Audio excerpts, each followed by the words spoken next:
This is really fascinating, especially where you read here in the latter days, and so you're able to put it into the proper time perspective also.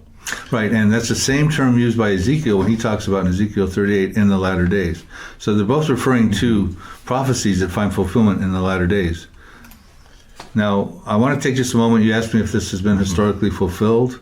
There's a slide we're going to show you right here. First of all, we just read the prophecies reserved for the latter days. Verse 39 we read.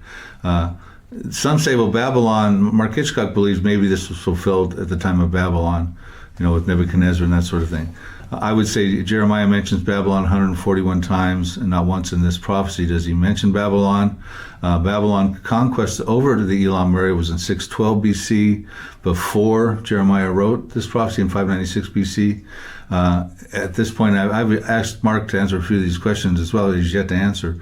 Elam needs no restoration. It says at some point that we restore the fortunes, will have to be restored. Presently, Elam, and back then it never really needed to be restored. Where are the exiles who got spread out, and how will they be regathered if this was 2,500 years ago? We got to ask that question. Plus, Elam shows up in Ezra 4:9, Acts 2:9 when they come into Jerusalem at that time. It shows up in Isaiah 11:11 in the second regathering. So we have Elamites showing up from Elam. A lot of these are actually, some of those were Jewish Iranians coming over there. I asked Mark, who are the enemies at the time? Plural, not just Babylon, and where were the nations that these Edomites were dispersed to? These are just a few of the questions that I've got. Well, I have a big one. God says, "I'll set my throne in Elam." So I mean, that's I haven't seen that happen yet. Right. And so some people try to break it. It's been partially historically fulfilled, and then some say, well, it's clearly got to be fulfilled. And it's interesting, the word for throne is, the Hebrew word is kiseh, K-I-S-S-E.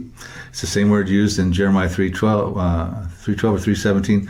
The Lord will set his throne, kiseh, in Jerusalem.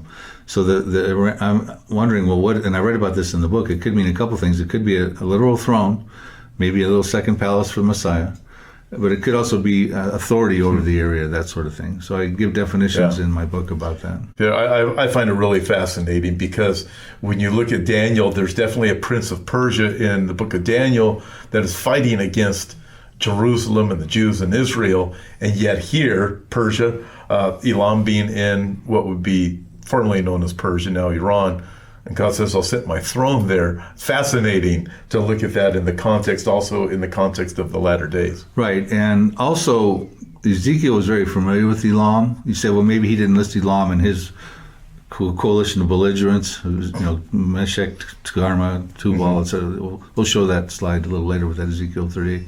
But he was very familiar with Elam. He wrote about Elam in Ezekiel 32, I believe it was. He wrote about Elam. So he knew about Elam. He just omitted it, I think, conspicuously in Ezekiel 38 prophecy.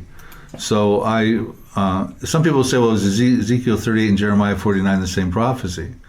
Well, they're different prophets, different geographical locations. The invasion battlefield is inside of Iran versus Ezekiel 38, the battlefield is inside of Israel. Different defeats. It looks like the sword takes out Elam, whereas God stops with, earthquake, fire, great hailstone, brimstone. He stops that supernatural in Ezekiel 38, etc. So, and there's the thing with Persia that we need to think about in Ezekiel 38, unlike some other places and other prophecies, like with Jordan, Iran, Assyria, there's no promise in Persia of restored fortunes, whereas there's a promise. See, once Persia goes down Ezekiel 38, it's a mess. So you would see this is happening pre-Ezekiel 38. I believe so. So in Iran, but Iran survives because they show up in Ezekiel 38. And I find it interesting that they're listed sort of down the list in Ezekiel 38, verse 5, along with Ethiopia, kind of given an honor mention with Cush and stuff like that. That may be me making a big deal of nothing, but maybe they're compromised a little bit by the time they get into Ezekiel 38, if this prophecy happens prior.